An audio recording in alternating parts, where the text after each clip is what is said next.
What's quite extraordinary when a nation or a community or an empire prospers is that people are released from the ordinary grind of poverty, of just having to make a living, and they are liberated through more resources, time, money to be creative. And you see this absolutely in the golden age of Israel under the leadership of David and then Solomon. There begins a proliferation of literature, of poems, of music, of wise sayings, which demonstrated how wealthy they were, how much they were flourishing under their leadership. And many of these have been collated into what we now call the wisdom literature. We've looked at the why of Job, why extraordinarily good and righteous people suffer. We've looked at the worship of David, and now we are finishing looking at the wisdom literature with the wisdom of Solomon. That phrase has become well known probably throughout the English-speaking world. Solomon was supposed to have written about 3,000 proverbs, according to the writers. A number of Solomon's proverbs have been collated in our Hebrew Bible, our Old Testament scriptures, along with some wise sayings around the meaning of life, and in the book of Ecclesiastes, a beautiful series of lyric poems about the power and the beauty of exclusive, spontaneous love between a woman and her lover in Song of Songs.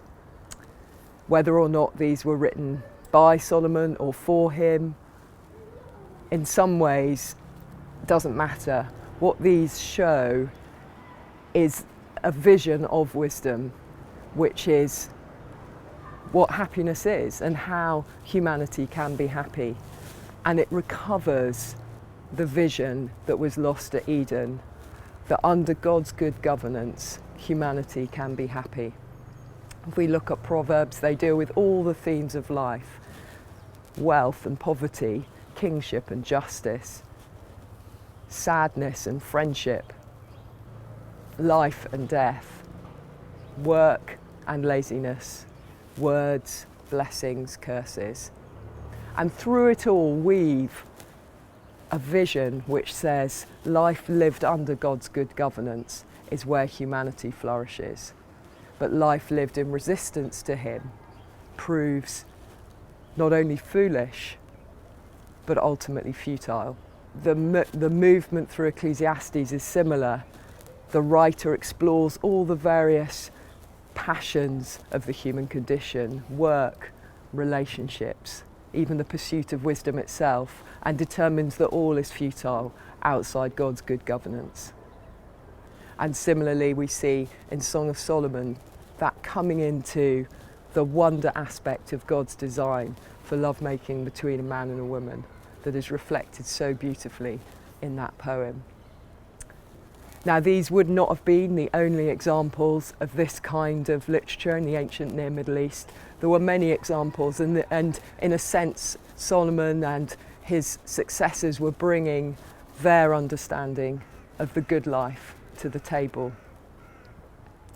But what set these pieces of literature apart was this understanding not only that there was a God of Israel, a tribal God, but there was a God of the nations in whom everyone could come and learn to live and flourish under his good governance. We may remember that the Hebrew language is extremely concise and rich, and Hebrew poetry is no different. It employs a technique, for example, called parallelism, which means instead of, as in English, relying on rhyme and meter, it simply makes one point and then repeats it. So Hebrew poetry relies on emphasis through repetition. You can see this very clearly in the book of Proverbs, where often the same thing is repeated twice. What's fantastic about this is that these kind of ideas, this kind of poetry can be translated easily for everyone, everywhere, in all time. In other words, you get the impression with the wisdom of Solomon that this wasn't just for the people of Israel, and that all the nations of the world could come and feast at Solomon's wise table. The why of Job, the worship of David and the wisdom of Solomon all bring an invitation to the nations around them, not just their own nation, about how to live life well under God's good governance. And thus you begin to feel that they are fulfilling that mandate of God's original call on Abraham, that this nation, this people are blessed not only for themselves, but to be a blessing to all the nations around them, recovering again what was lost at Eden, how to live life well and flourish once again under God's good governance.